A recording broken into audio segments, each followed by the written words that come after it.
And this is one of our bird songs. And the song's just talking about the movement of the people around the land.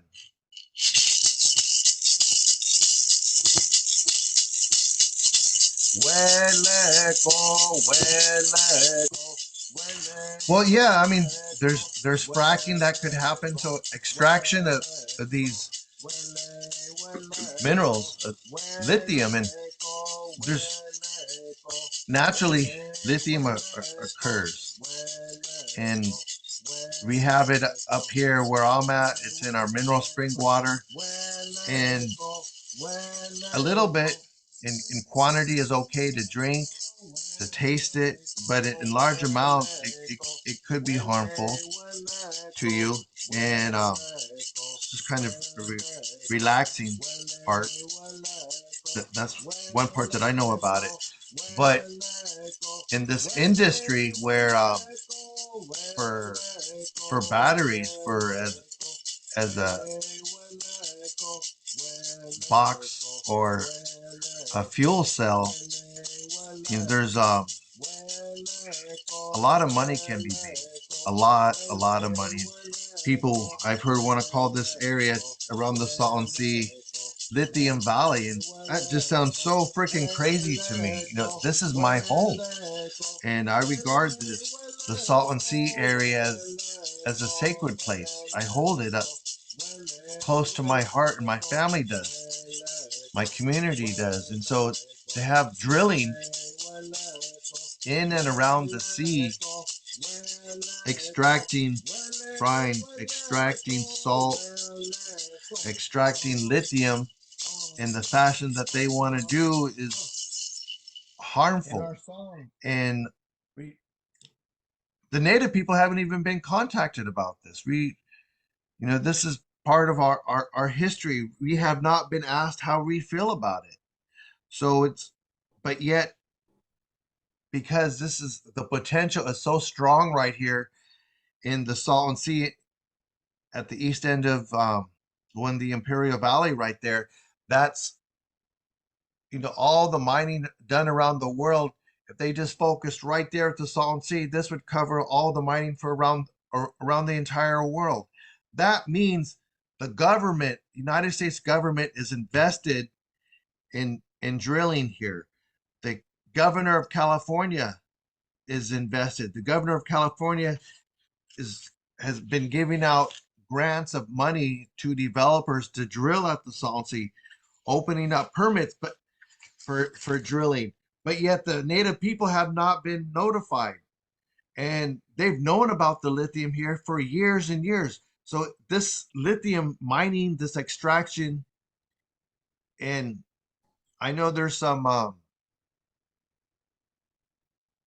just test wells that they're doing right now with some of the lithium mining equipment, but the infrastructure is already there. They can convert some of their geothermal energies wells of extracting that brine and just just filter out the lithium. But the potential drilling into a sacred site is extravagant, and so it would be harmful to the birds, the animals that live in that area. It would be harmful for all the people that live in that area. But the devastation on our cultural sites would be would obliterate these sites. And and so I don't feel comfortable allowing any mining going on in this area. Um, and I know that we need lithium for batteries, and we want to go green, and but I just don't think this is the right way. And the mining, this is all just connected to money. And what the developers are there's three different companies there around the Salton Sea. Um, there's the controlled thermal resources, there's the energy source, and Berkshire Hathaway renewables. And these companies, you know, that are extracting geothermal energy now want to extract lithium, but they're not being honest on that what could happen to the environment. They're not they're not talking to the native people. It's a dog and pony show to the community members in this areas that is there around the Salton Sea at that end. Um, it's a community that doesn't have a lot of money. Health is People have a lot of health problems already because of the environmental effects with the small particles from the Salton Sea. So as the Salton Sea has evaporated, all the small particles, the children, the elders are breathing that in, and they're getting sick. And these companies are offering scholarships to kids to go to school, offering money to build infrastructure, but as a way to just drill in and get a footprint in. And so they're not being honest with us, and they're just saying we're going to give you all of this if you let us drill all of this. And they want to take everything. If they want to say Lithium Valley, that means there's plans in the air already saying that they want to put in a lot of lithium mines right there that are controlled by billionaires from people around the world. And so that would not let us have a future voice in some of this. And having, because there's government money being expended here, and just trying to prime the land, prime the people, prime the communities, smooth them over, offering jobs, offering some money. That that that's that's bullshit. We can't survive on that.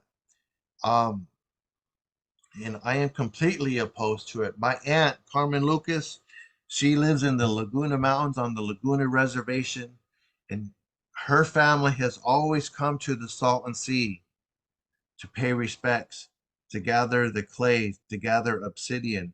And if you look at the historical archaeological records on her reservation, there's obsidian there that's traced to the Salton Sea.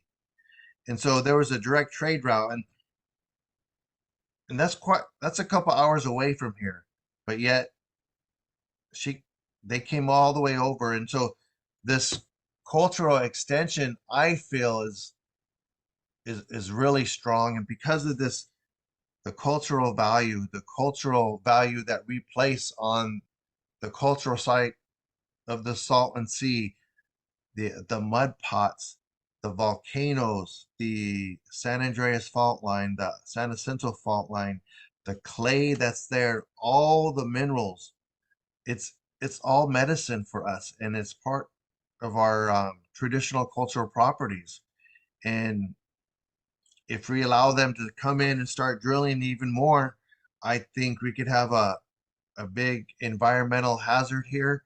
But at the same time, it would just cut us. It's going to split the native people. It's going to, and we won't be able to gather like we did. I want to be able to show my kids these sites, take them there, and we already go there. I've taken my younger kids there, and I want to be able to take my grandkids there. But if the continued drilling goes on, we won't be able to have access. Um, my grandmother used to fish and swim in the water. I used to swim and fish in the water in the early 90s, but it's gotten so polluted over the years, nobody has been giving it any attention. And that's sad. Even us as native people, we've known about this for a long time. We've kind of ignored it. And this is part of that cultural genocide that we're dealing with, that we're struggling. And that we have to look beyond just our physical reservations, that this was all of our land, that all this, we are the caretakers. We need to take care of this. It's our responsibility to take care of the land. No one else is going to do it, but it's our responsibility too. And so that's how I see it.